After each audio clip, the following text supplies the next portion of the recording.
Bom dia, queridos irmãos. Mais uma vez vou me permitir tirar a máscara para sentir mais liberdade na comunicação, mas estamos em suficiente distância para guardar o respeito das restrições de aglomeração, certo? Bem-vindo você, amigo, amiga que nos acompanha através das redes sociais, do nosso Facebook da igreja. E você nunca deixe de acompanhar. Se você não pode assistir ao vivo o nosso culto e você ficou em casa, não perca a bênção na semana. Durante a semana você entra dentro do Facebook da igreja, procura então a pregação do domingo e você pode se alimentar da palavra, além disso, ouvir as músicas, aquele momento gostoso que a gente já desfrutou. Bem-vindos, amados irmãos que estão aqui, um grupo presencial bem corajoso neste domingo de chuva, domingo de inverno, primeiro domingo de inverno, certo? Um dia de chuva, um dia que convida para ficar na cama, mas vocês demonstraram que estão interessados nas prioridades, naquilo que é mais importante. Uma alegria estar aqui para compartilhar a palavra, e quando a gente fala de compartilhar a palavra, não é que a palavra seja compartilhável, porque a palavra fala individualmente a cada um de nós, certo? É algo muito pessoal, mas a gente pega o texto e distribui o que o Espírito Santo tem preparado para falar para as nossas vidas e para a vida do povo. Eu queria convidar vocês para conversarmos nesta manhã a respeito de, a ver se tem aí, de derrubar as muralhas. Tu pode deixar por alguns minutos, porque eu quero dar uma pequena introdução do assunto de hoje. Tem muita gente que fala das muralhas de Jericó. Tem uma musiquinha, certo? Aqueles que são crentes velhos, de antigos, de 30, 40 anos, lembram daquela musiquinha, Vem com Jericó, que na escolinha dominical as crianças aprendiam, Vem com Josué, Vem com Josué, como é? Isso, e as muralhas ruirão, e toda aquela musiquinha toda bonitinha que todo mundo algum dia já cantou. O que realmente eram as muralhas de Jericó e o que as muralhas de Jericó significam para nós ontem? A gente precisa se situar no local histórico e no relato bíblico da importância de Jericó para o estabelecimento da conquista da terra da promessa, certo? Antes do que nada, deixa explicar uma coisa, porque existem algumas perguntas. Há uma profecia nesse texto do capítulo 6 de Josué, onde diz que nunca mais seria construído no mesmo local a cidade de Jericó. Há uma maldição da parte de Deus. Houve uma tentativa, alguns anos depois, que está no livro de Reis, de uma pessoa reconstruir a cidade de Jericó, e a maldição caiu sobre ele, e morreu o filho primogênito e morreu o filho mais novo. E então nunca mais foi construído Jericó. Não obstante, na Bíblia nós encontramos Jesus andando nas ruas de Jericó. E hoje, se você liga a televisão, vai encontrar que tem uma pequena cidadezinha de Jericó. Só para explicar, até hoje são 4 cidades de Jericó que existem, porque esse nome de Jericó foi dado à capital do reino da Palestina, entende? Do reino da Palestina. Por isso, então, o nome foi sucedendo-se em diversas cidades para assumir o título de capital. Mas nesta cidade, neste local, nunca mais foi construída uma cidade neste local. Foi no ano 2000 e pouco que foram descobertas as ruínas desta antiga cidade de Jericó, cidade que está logo do outro lado do rio Jordão. A primeira cidade de Jericó, que data a uns 10.000 anos de antiguidade. Depois, então, como digo, foi construído há muitos anos depois uma segunda Jericó, que foi colocada a uns 28 quilômetros mais ou menos da cidade de Jerusalém. Essa é a cidade onde foi sede de passagem do Império Romano. Daí partiu uma estrada de 28 quilômetros que unia Jericó com a cidade de Jerusalém. Ali estava assentada também a cidade de Verão, a cidade de Verão seria da rainha Cleópatra. Ela tinha um palácio, que nos invernos do Egito ela ia passar aí numa temperatura mais agradável. Era o palácio da rainha Cleópatra. Isso estou falando já no ano 700 da era cristã. E depois, mais na frente, foi construída uma nova Jericó. Essa deixou de existir, e um pouco mais na frente um califa construiu uma nova Jericó que durou alguns anos até ser destruída, e que era também uma casa de verão, vamos dizer assim, uma pousada de verão de uma nova Jericó. E hoje a Jericó atual que existe está localizada mais ou menos naquele deserto onde Jesus foi tentado, tá? Então, só para explicar para vocês, existiram 4 Jericó. Hoje existe uma Jericó moderna que está bem perto de Jerusalém e está num lugar desértico que não tem nada a ver com este local. Tudo isso para nos introduzir. Nós chegamos num estágio do relato da Bíblia onde o povo, após 40 anos de peregrinação, após 40 anos de desafio, de obediências e desobediências, o povo chega na condição, no estado de entrar na terra prometida. Porém, lamentavelmente, vocês sabem, apenas um remanescente de 2 pessoas, Josué e Caleb, certo? Os outros 2 milhões de pessoas, partiram 500 mil, chegaram 2 milhões, ao longo de 40 anos, ficaram perdidos no deserto. Sua descendência, filhos, talvez netos e até bisnetos, então foram as pessoas que finalmente conseguiram entrar, cruzar o rio Jordão. Deus milagrosamente fez eles cruzar o rio Jordão e então eles se depararam com a primeira grande barreira, a capital, nada mais e nada menos, a capital do reino dos cananeus. Também uma observação, tem gente que questiona por causa da massacre, todo aquele genocídio que houve, porque mataram toda a população, incluindo crianças, e isso é algo difícil de explicar. Como Deus pode agir dessa maneira, que mataram crianças, mataram velhos, mataram filhos, mataram todo mundo, mataram os servos, os escravos, mataram os bois, os bezerros, as ovelhas, todo, até os cachorros, tá? Não se salvou nada. Acontece que era uma forma de punição de Deus. Você lembra na época de Noé? ¿Ah? Na época de Noé que Deus mandou, o que mandou? Mandou o dilúvio, certo? Para punir. Depois, mais na frente, um pouquinho mais na frente, nem tanto tempo, na época de Abraão, na cidade onde morava Ló, Deus puniu de novo a cidade. Mandou fogo do céu, certo? E destruiu Sodoma e Gomorra. Mais uma vez o povo cananeu tinha usurpado esse lugar. Não esqueçam que essa terra dos cananeus, tinha sido habitada primeiramente por quem? Você lembra quem chegou aí? Na terra de Arã? Arã? O próprio Abraão. Abraão já tinha chegado lá e se estabelecido e enriquecido na paz. Só que depois, quando chegaram aquelas hambrunas enormes, entende? E o neto de Abraão, que se chamava... A ver, todos sabem. Quem era o neto de Abraão?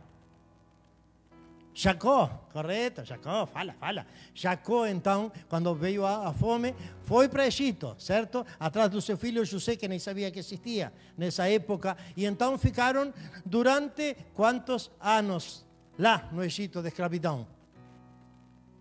400 anos, certo? Aí então essa terra de Abraão foi ocupada pelos cananeus. Essas pessoas que prosperaram e se tornaram quase um império. Estão entendendo mais ou menos o contexto? Por isso, então, que Deus permitiu essa punição desse povo para erradicar, porque todo tipo de maldade se estava acontecendo nessa terra. Eles sacrificavam crianças, eles sacrificavam virgens, levavam meninas para os templos para sacrifícios de cerimônias orgísticas e depois sacrificavam para os deuses. Eles faziam qualquer coisa para os deuses pagãos. E isso não é agradável aos olhos de Deus, e Deus mandou uma punição exemplificante, uma punição que é difícil de entender no nosso contexto onde se fala tanto de direitos humanos, certo? Mas essa é a forma de agir do nosso Deus poderoso e Senhor do universo. Tudo bem, estamos então do lado do Jordão. Deus milagrosamente fez eles passar, abrir as águas para cruzar o Jordão. De igual forma que tinha acontecido com quem? Com Moisés. Moisés não conseguiu cruzar por causa daquela pequena desobediência, aquele pequeno deslize que teve, aquele dia que ficou bravo e bateu na rocha. O Senhor disse: tu não vai entrar, para que veja como é zeloso o Senhor com aqueles que são seus servos. Quanto o Senhor cobra dos seus servos. E então Moisés ficou olhando lá de cima o monte, olhando a terra prometida, e Deus chamou Josué e chamou de uma forma violenta, porque diz: agora, então tu tens que assumir e cruzar. Primeiro desafio, primeira comissão de Josué já foi o grande desafio, cruzar o Jordão. Mas Deus fez da mesma forma que fez no Mar Vermelho. Deus abriu o rio Jordão, que nessa época não era. Entenda uma coisa, você hoje vê fotos do rio Jordão e é um riacho. Qualquer um pularia de um lado para outro, né?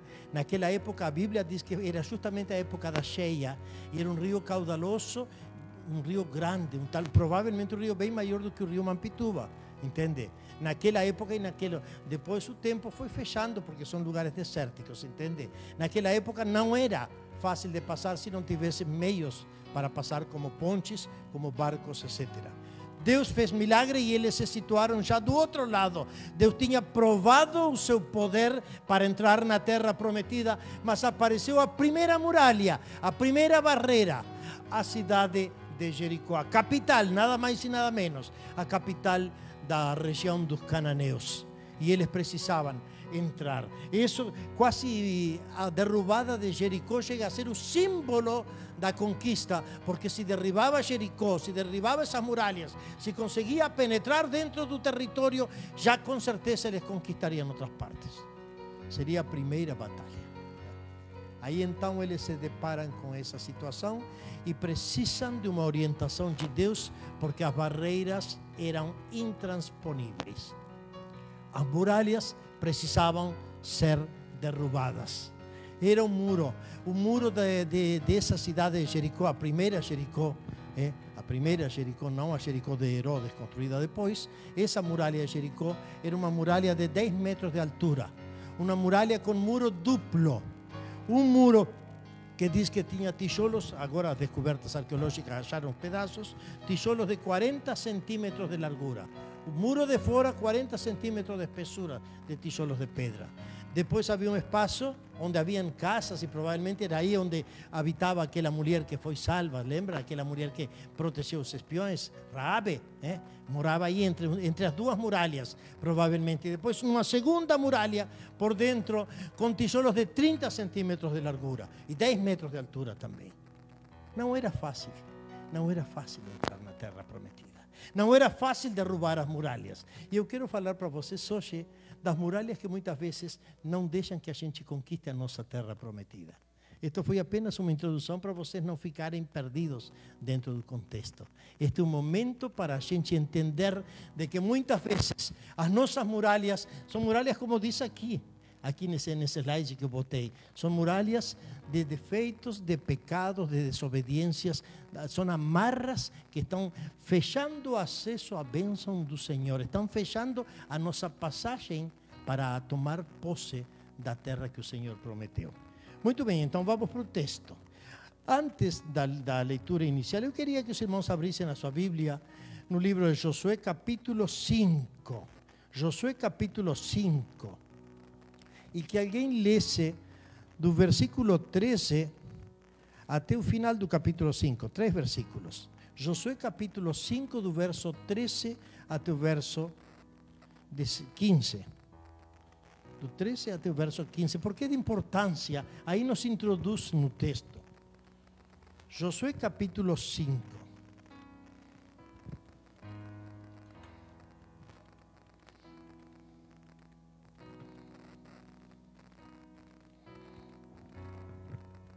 Vocês acharam? Alguém achou Josué capítulo 5, versículo 13, que possa ler para mim?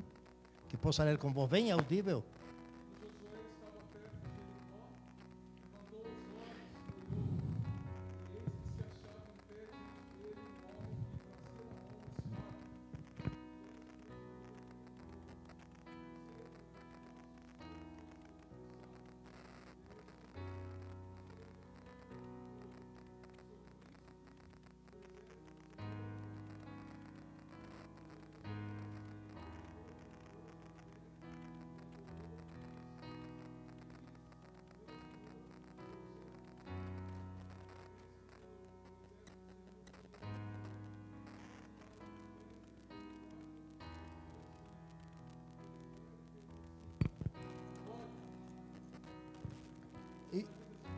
Muito bem, chegamos até aí, então no finzinho. Deixa eu abrir aqui o meu esboço para nos situarmos. Aqui então temos a situação. A comissão da conquista foi dada direta e pessoalmente por Deus.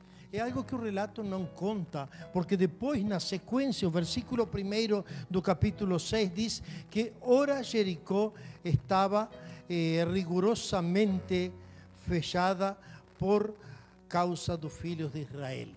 Jericó estava se preparando para o ataque, estava se defendendo, os soldados, tá? Josué estava desconsolado do outro lado do rio Jordão, perguntando, puxando os cabelos e dizendo de que forma vamos ultrapassar essa barreira. E aí então, pessoalmente, Deus se apresenta a Josué, isso é o que se chama uma teofania, o anjo do Senhor. Deus em pessoa se apresenta para Jesus, para Josué, através personificado, uma encarnação diferente, a encarnação do Filho do Homem, mas era o próprio Jesus que se apresentou para Josué, entende? Feito o anjo do Senhor, como em diversas ocasiões no Antigo Testamento, e falou para Josué dizendo mais ou menos qual era o processo.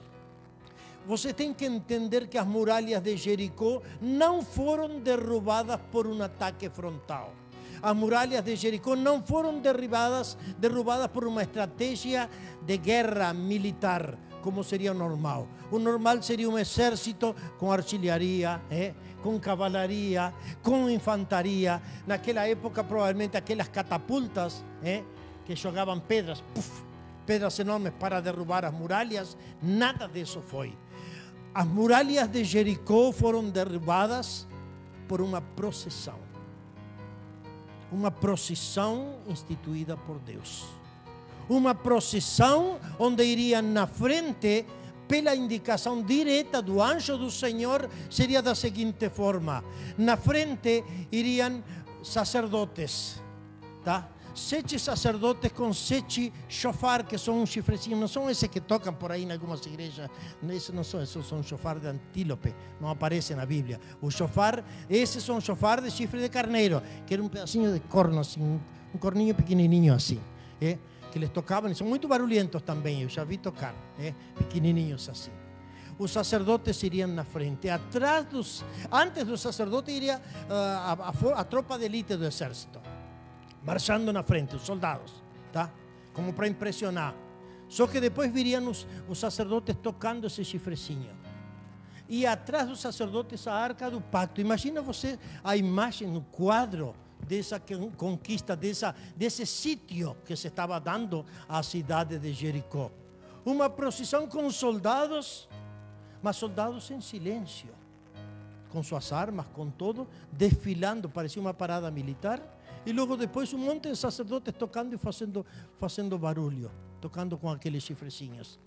E depois então uma caixa de madeira com os anjos em cima, toda esquisita, passeando atrás, que eles não conheciam. O pessoal não conhecia. Eles olhariam de cima do muro e diziam: estão todos doidos.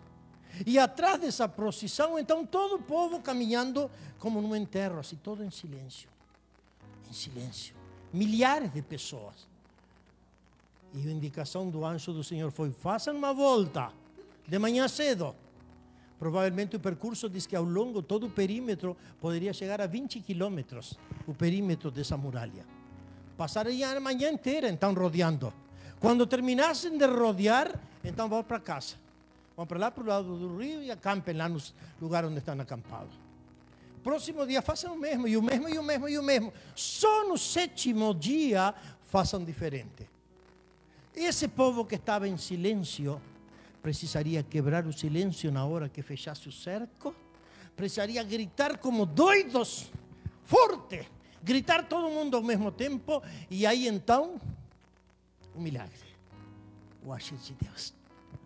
Deus miraculosamente derrubaria as muralhas. Esse foi o quadro maravilhoso da toma de Jericó, do sítio da toma. Cada um precisava entrar na muralha, pelo lugar que se abriu uma fenda, e tomar posse daquele lugar. Irmãos, eu quero falar um pouquinho das muralhas, mas antes vou ler o texto para que vocês tenham mais ou menos uma noção. Bota aí a passagem, próximo slide. Diz que ora Jericó estava rigorosamente fechada por causa dos filhos de Israel. Ninguém saía nem entrava.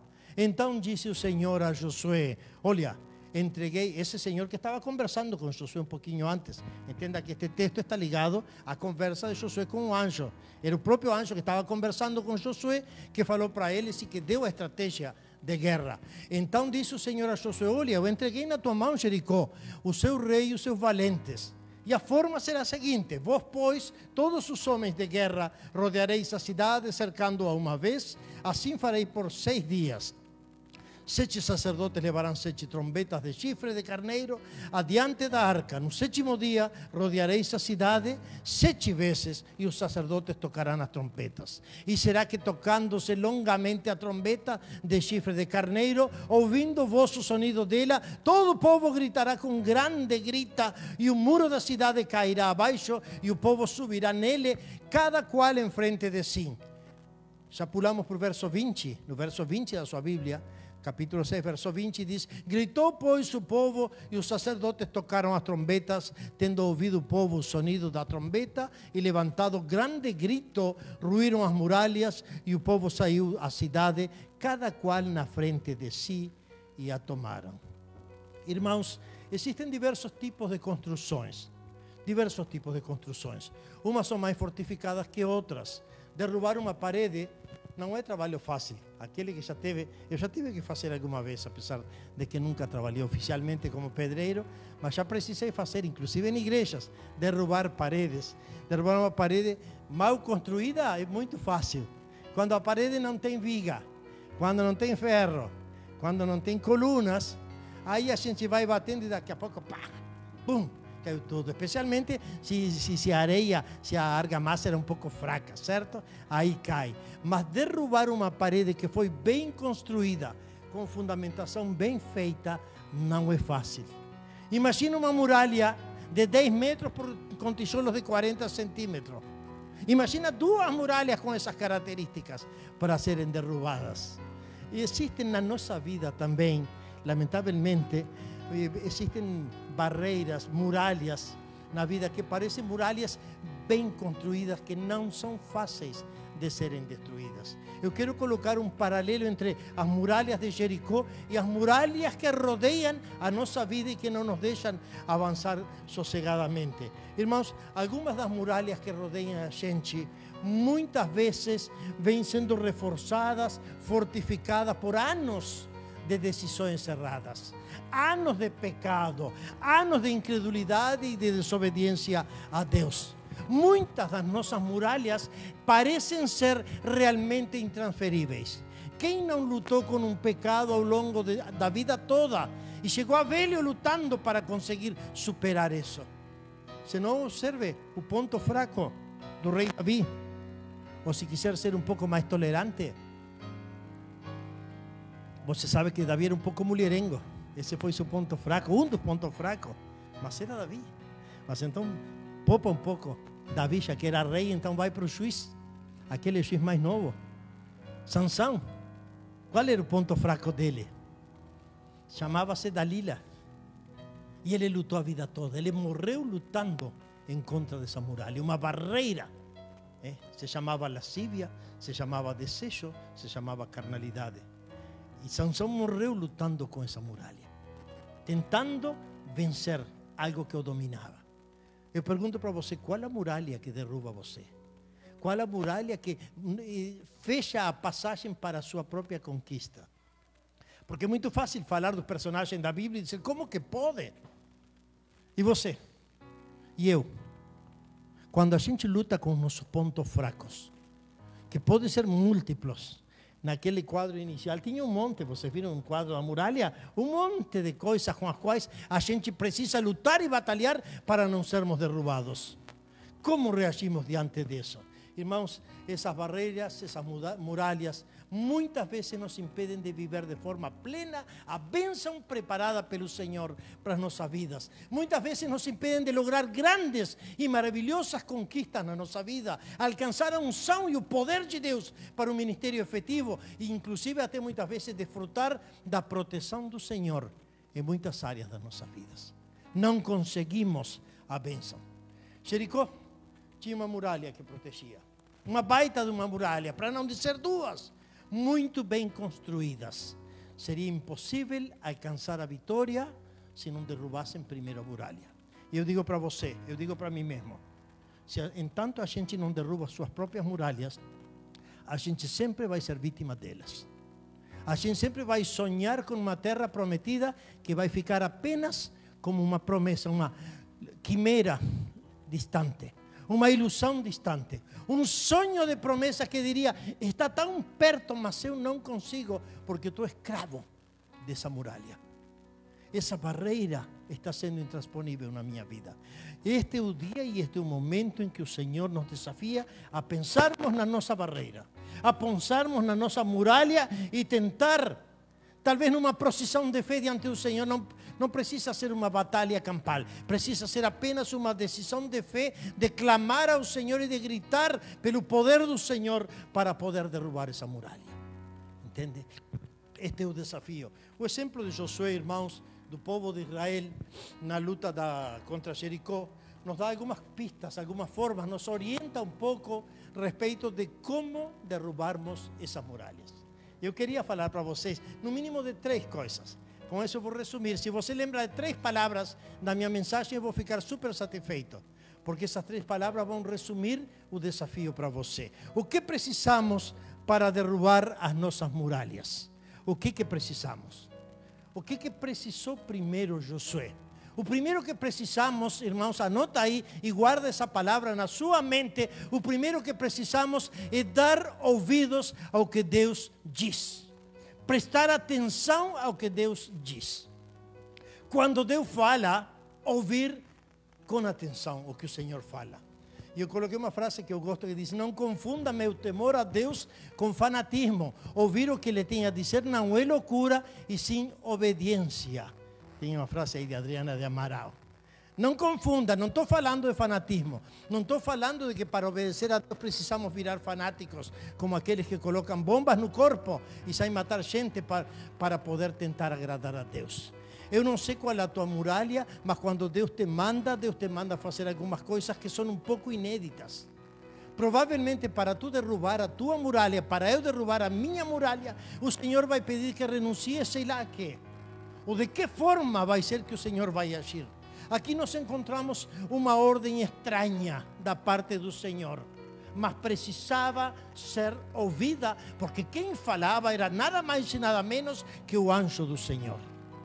Os caminhos do Senhor são estranhos. Os caminhos do Senhor não são tão simples assim.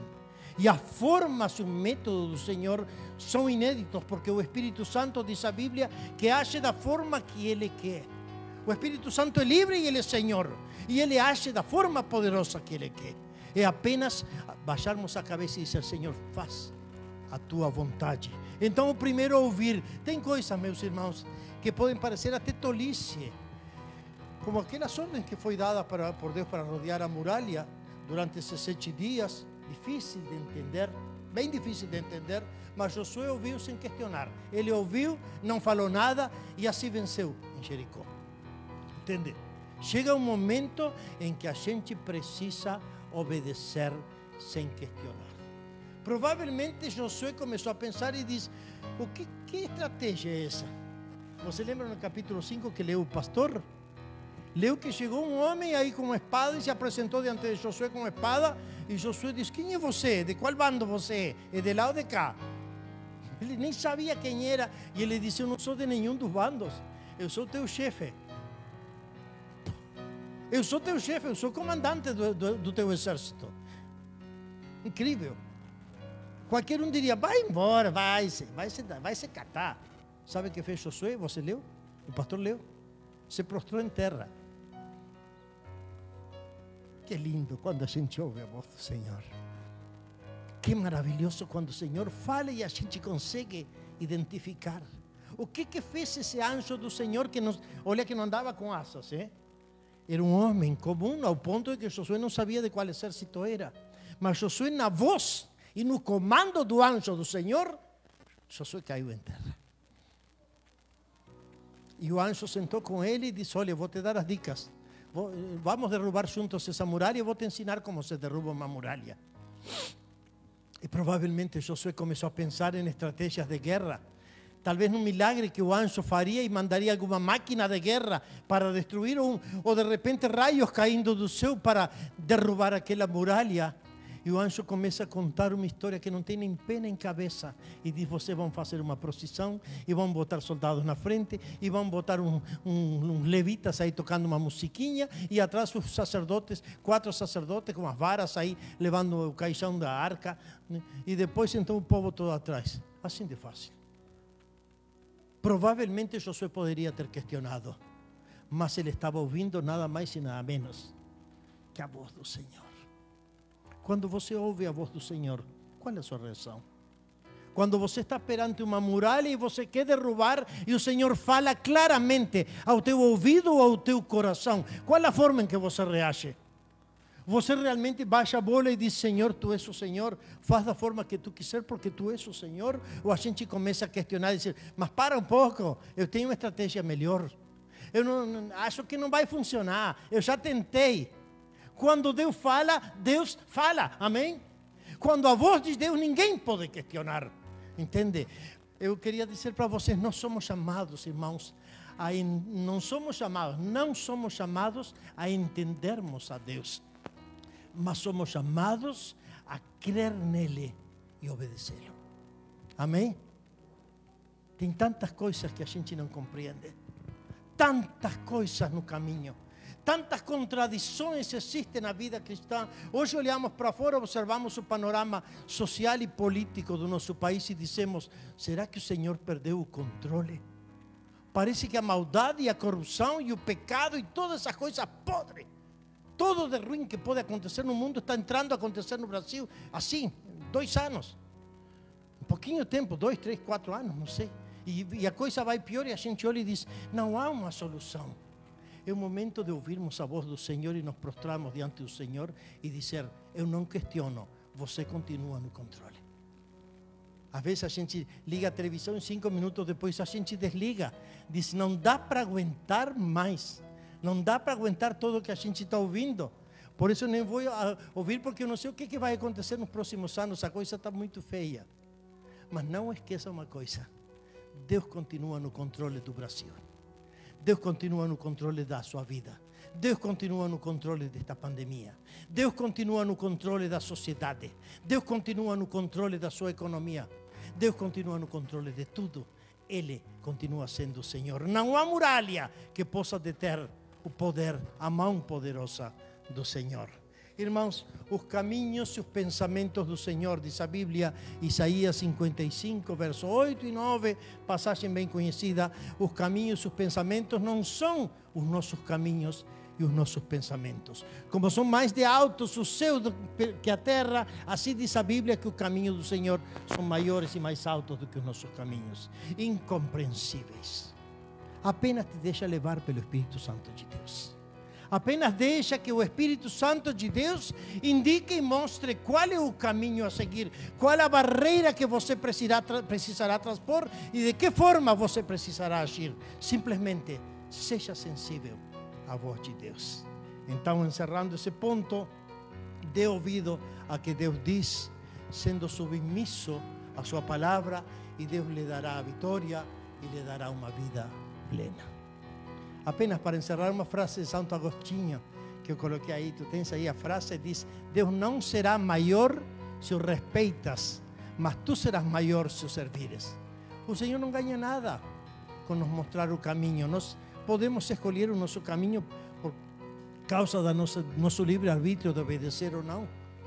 Deus não vai ganhar nada. Deus vai continuar sentado e fazer a sua vontade, sentado no trono e fazendo a sua vontade, porque Ele é Deus. Entende? Você não vai mexer com os caminhos e os planos do Senhor, porque os planos do Senhor são soberanos. Ele é Senhor. Agora, quem se beneficia aprendendo a obedecer, tu serás maior se o servires. A bênção e o benefício é nosso. Aproveita que o Senhor te está oferecendo a chance de compartilhar a vitória. Ele já tem a vitória marcada, Ele já tem o caminho. É apenas aprendermos a caminharmos atrás da trilha que Ele está marcando. Irmãos, então a primeira palavra que eu coloquei para você é ouvir. Se você lembra, ouvir a Deus, eu fico feliz. Agora a segunda palavra é crer. Crer, mas um crer que inclui fazer a nossa parte. Segundo conceito dessa conquista tem a ver com crer e fazer a nossa parte. Irmãos, é muito fácil dizer eu creio, porque todo mundo crê, e por isso Tiago já há 2000 anos atrás escreveu e disse: até os demônios acreditam. Assim que não se vanglorie de que você crê, porque até demônio acredita. Tem um monte de gente por aí dizendo que crê em Deus, mas não significa nada, porque essa fé não é capaz de mexer com suas atitudes. Quando eu falo de crer, falo de atitude. Fé é você crer. Atitude é você agir na mesma proporção que tem na sua fé. É colocar na balança a nossa forma de crer com a nossa forma de agir. É colocar como resultado da nossa fé, da nossa crença, a nossa própria ação. Porque Tiago fala e insiste: a fé sem obras está morta. Não significa nada, é apenas papo furado. Tem muito crente de papo furado hoje em dia. Tem muito crente que é apenas no blá, blá, blá. Mas quando chega um momento, não colocam em ação, não colocam na prática essa fé verdadeira que eles têm. Josué ouviu, primeiro, ouviu a palavra do anjo do Senhor, a ordem do Senhor. Ele já conhecia o poder de Deus. Mesmo assim, ele pacientemente precisou rodear a muralha durante 7 dias. Ele poderia ter dito: não vou fazer isso. É uma tolice, é doideira. Eles vão jogar tomates de lá de cima para nós. Eles vão jogar ovos podres para nós, dizendo que somos doidos. Mas ele diz: parece doido, mas é o Senhor que está mandando. Quantas vezes o mandado, a ordem do Senhor parece doida? Mas é o Senhor que está mandando. Vai e faz. Apenas obedece. E Josué, com obediência, ele creu que Deus faria alguma coisa. Ele creu. Doideira e tudo, estranho, impossível humanamente, mas sempre os caminhos do Senhor são impossíveis. Sempre os milagres do Senhor ultrapassam a barreira da nossa razão, entende? Aí então foi o momento em que Josué obedientemente demorou uma semana. Imagina a frustração. Primeiro dia todo mundo voltou para casa cansado ao meio-dia de tarde. Tinham caminhado durante a manhã toda rodeando essa muralha no sol, pleno deserto. Voltaram para o acampamento para fazer comida, para sobreviver para o outro dia de novo. E outro dia e outro dia. Deus estava provando para ver se o povo estava preparado para obedecer realmente a Deus. Um povo desobediente pra caramba. Um povo que por 40 anos tinha sido desobediente. Entende? E Deus disse: então vocês precisam aprender o que é verdadeira obediência. E obedeceram até que aconteceu um milagre. Irmãos, não adianta crer no agir de Deus, mas no final acabar deixando de fazer as coisas que Ele nos mandou. Não adianta dizermos que cremos em Deus, mas afinal fazer a nossa própria vontade. Quando Deus nos chama para derrubar as nossas barreiras, com certeza Ele vai te ajudar a derrubar a tua barreira e a minha barreira. Simplesmente identifica aquela muralha que te está impedindo avançar, coloca diante do Senhor e Deus vai te dizer a forma de derrubá-la. Mas haverá um preço que você e eu precisaremos pagar. Você entende? Não é de graça. Não é sentar e ficar de barriga para cima dizendo: Deus vai derrubar a muralha para mim. Você vai precisar fazer alguma coisa. Há uma renúncia. Há um preço a pagar para vencer. A vitória sempre vai ter um preço da nossa parte. Você quer derrubar muralhas, você quer ter uma vida abundante, apenas faça a sua parte, mas faça do jeito de Deus e segundo a orientação de Deus. Haja de acordo com a orientação do Senhor. Meus irmãos, só existem 2 lados, apenas 2 lados para uma grande conquista. E a gente pode ficar de um lado ou de outro, acreditar e agir, ou desobedecer, apenas ficar observando o agir de Deus. Eu digo para vocês, nessa grande conquista, acreditar e agir sempre caminham juntos.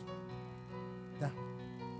Eu tenho fé, eu sei que Deus vai me ajudar, eu vou fazer alguma coisa em consequência.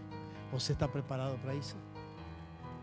Segundo ponto, segundo conceito então. O primeiro era aprender a ouvir a voz do Senhor. Ouvir. A segunda parte, crer. Crer com disposição a agir. E finalmente, obviamente, não podia ser diferente, obedecer. Obedecer. Tá? Vamos avançar para o próximo ponto. Precisamos aprender a obedecer a Deus para fazer as muralhas cair. Irmãos, a fé e a obediência estão juntos no mesmo pacote. Aquele que obedece a Deus confia nele, aquele que confia em Deus também lhe obedece. Charles Spurgeon, tá? Uma frase do príncipe dos pregadores. Fé e obediência estão juntos no mesmo pacote, tá? A Bíblia diz que Abraão creu, e por causa de crer a sua fé foi-lhe contada como justiça, diz a Bíblia. Mas essa justiça tem a ver com a obediência de Abraão, não com o fato de Abraão crer que Deus ia lhe dar uma terra prometida. Ele creu e saiu. E Deus colocou à prova a sua fé, a sua crença de que Deus estava no controle, pedindo para ele o máximo que ele tinha. Tá? A nossa parte é obedecer, fazer o que Deus manda, mesmo que a gente não goste e não concorde.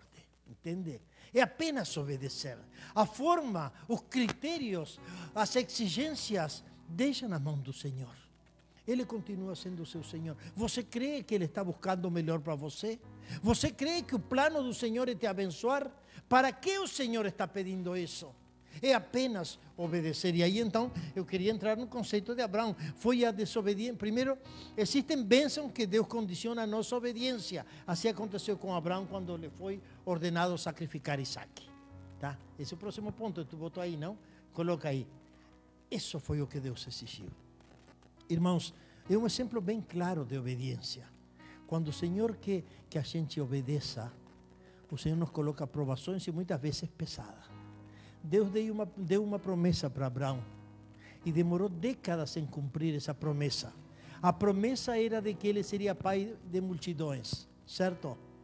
Só que para piorar a situação dele, a mulher era estéril. Para piorar a situação, estava velho pra caramba, mais de 100 anos. E não aparecia o tal de filho da promessa, muito menos uma multidão. Até que finalmente, lá quando parece que todo se acabava, Deus mandou o filho. Chamava-se Isaac, certo? Finalmente a promessa. Quando o guricinho estava crescido, sabe o que Deus fez? Vai matar ele. Entende esse conflito de fé e obediência? Se ele obedecia, ele ia contradizer a fé. Porque pela fé ele tinha recebido aquele filho da promessa, o filho das multidões, o filho da grande descendência. E depois disse, então agora eu te mando matá-lo. Aí então ele precisava crer e obedecer. Ele precisava crer que de onde Deus tirou esse filho para fazer um milagre, ele tiraria outro. Ele foi lá para subir aquele monte para sacrificar o seu filho. Você viu como às vezes os caminhos do Senhor parecem doidos? Assim como a volta da muralha, o pedido de Deus. Você crê? Creio. Então faça essa doideira para mim. Deus nem sempre pede coisas estranhas para a gente, deixa eu esclarecer. Mas às vezes ele pede. No caso de Abraão foi o exagero. Abusou. Porque Deus estava preparando Abraão para ser pai de multidões. Parece que Deus abusou da fé de Abraão e disse, então crê que eu vou dar uma solução. E quando chegou em cima do morro, o guri perguntou, cadê o carneiro para a gente sacrificar? E ele disse, o Senhor vai prover. Crer. Ele continuava lá, ele estava com a faca na mão e continuava acreditando de que o Senhor ia prover uma saída. Você já esteve com a corda no pescoço, acreditando? Você já esteve com a água por aqui, acreditando que o Senhor daria uma saída? Esse é o Senhor, isso é crer com obediência. Eu sei em quem tenho crido, eu estou bem certo que Ele guardará o meu depósito até aquele grande dia. Paulo escreveu isso na cadeia, quando estava para ser morto. Pensa bem.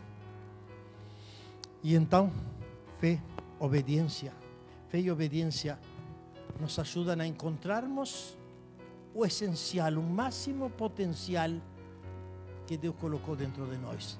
Aquela dependência suficiente e necessária para fazer a vontade do Senhor e para alcançar as promessas. Mas também nós temos casos na Bíblia de desobediência.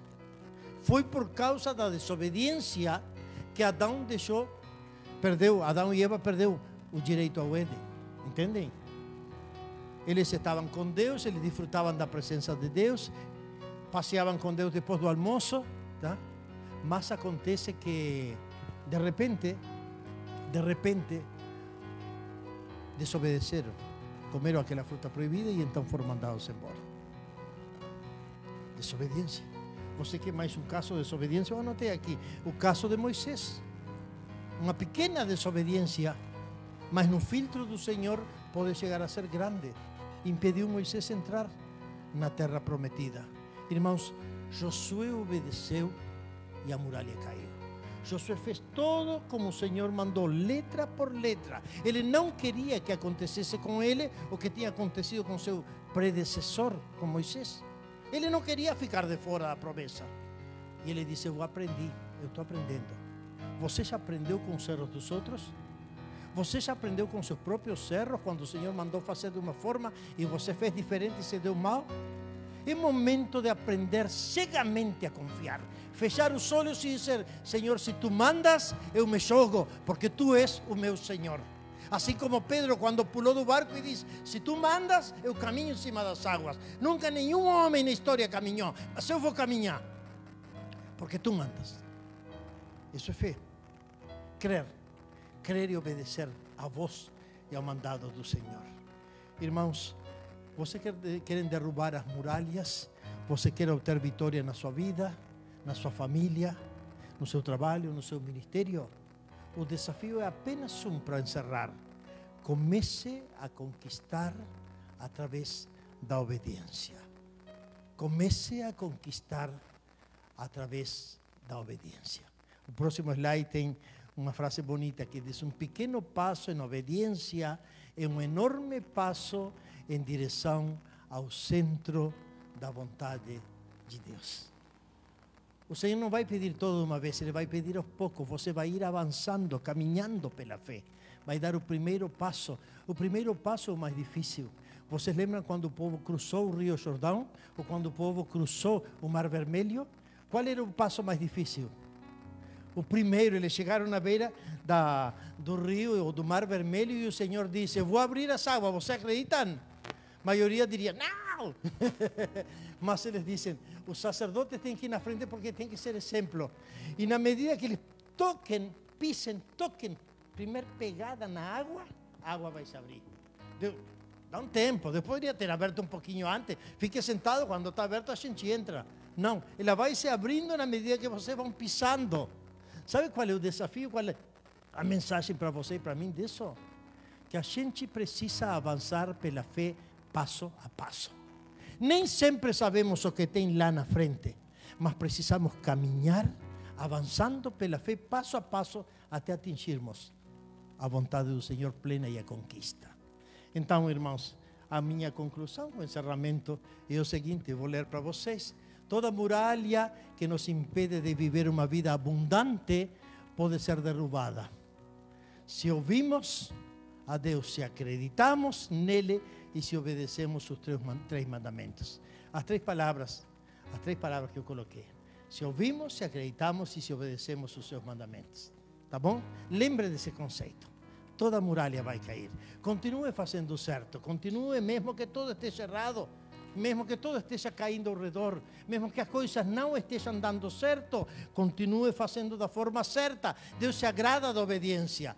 A gente desobedecendo não vai conquistar a vontade do Senhor para a sua vida. A obediência de Deus sempre traz recompensas. E finalmente, meus irmãos, vivemos exclusivamente para Deus. Queira você ou não, a sua obediência é que vai determinar o seu futuro. Já que somos dele e para ele, se vivemos para ele, então é a nossa obediência que vai conquistar o nosso futuro. Então, o último slide, para deixar bonitinho e encerrar o conceito bem lindo, diz: vamos orar com toda a nossa fé e derrubar todas as muralhas da nossa vida? Vamos orar juntos com toda a nossa fé para derrubar? Nós vamos ouvir uma musiquinha agora, que tem um videozinho aí, uma música conhecida, já antiga e até um pouco brega, mas a letra é bem bonita dela. E essa musiquinha nos fala da muralha de Jericó. É uma música agradável para pensarmos na muralha de Jericó. É um vídeo, acho que é esse. E entanto ouvimos essa música, vamos ficar em oração, pensando em nossa muralha. Eu não vou fazer um apelo emocional para vocês, apenas eu vou dizer: pensa na tua muralha, no teu desafio de fé e avança confiante. Avança confiante. Não está aí. Cadê? Isso. Você deve conquistar a terra prometida a Abraão e a todos os seus descendentes. Levanta, Josué, porque Moisés já morreu. A terra já foi prometida. Toma posse do que é seu. Aonde tu pisares, a planta dos seus pés, tudo te entregarei a ti, Josué.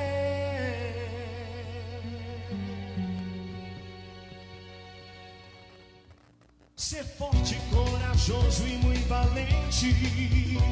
Passe agora esse Jordão. Jericó fortificada, rodeada de muralhas, mas não resistirão. À frente os valentes vão armados com o poder de Deus. Rodearam as muralhas e travaram a batalha. Toda a terra então tremeu e a muralha caiu, caiu, caiu. Quando o povo usou a fé, a muralha tremeu e caiu. E o povo de Deus venceu, venceu. Quando a trombeta tocou, a muralha tremeu e caiu. E a muralha caiu, caiu, caiu. Quando o povo usou a fé, a muralha tremeu e caiu. E o povo de Deus venceu, venceu. Quando a trombeta tocou, a muralha tremeu e caiu. O Senhor dividiu as águas para Moisés. Señor, tú estás conosco hoje, Para tú nos vocês. ayudas, tú nos orientas. Tú colocas diante de nós, Senhor, grandes muralhas. As muralhas da nossa natureza, as muralhas da nossa fragilidade, as muralhas da nossa fraqueza. Nós somos frágeis. Nós não temos o potencial para vencer muitas das muralhas que provavelmente têm nos perseguido ao longo de anos, ao longo da nossa caminhada. Finalmente, Senhor, nos deparamos com um momento da decisão. Nós queremos ouvir a Tua voz. E se Tu falou hoje, a nossa vida nos ajuda e nos capacita também para darmos o passo de crer em que Tu podes derrubar essa muralha que tem nos derrubado ao longo da caminhada. Este é o momento, Senhor, em que apelamos a Tua misericórdia para nos fortalecer. Nós cremos, Senhor, e queremos que as muralhas caiam. Senhor, cada um de nós conhece individualmente qual a barreira, qual o pecado, qual a muralha que tem nos amarrado e prendido e não ter permitido que a gente cresça e avance no Teu caminho. Mas queremos, Senhor, neste momento, que a Tua graça e o Teu poder, além de falar os nossos ouvidos e os nossos corações, nos capacite com a fé e a ação suficiente para obedecer. Dá-nos a capacidade de sermos obedientes, obedientes como Abraão, obedientes até o ponto, Senhor, de estarmos dispostos ao sacrifício. Senhor, como fala essa música, Senhor, a muralha vai cair, porque depende de Ti, Senhor. Mas a nossa parte precisa ser feita. Nos ajuda, nos capacita, Senhor, para sermos sensíveis a Tua voz, para sermos crédulos, sermos suficientemente ousados para nos lançarmos na conquista. E dá-nos a graça, Senhor, a sensibilidade para sermos obedientes aos requisitos, àquelas demandas que Tu colocas para nós. Obrigado, Senhor, porque Tu marcaste a través desta passagem da Bíblia o caminho e nos ensinas, Senhor, ao longo da história, quais são os passos que precisamos dar. Apenas, Senhor, como Josué, dá-nos essa sensibilidade para agir conforme Tua vontade. Em nome de Jesus. Amém, Senhor. Amém.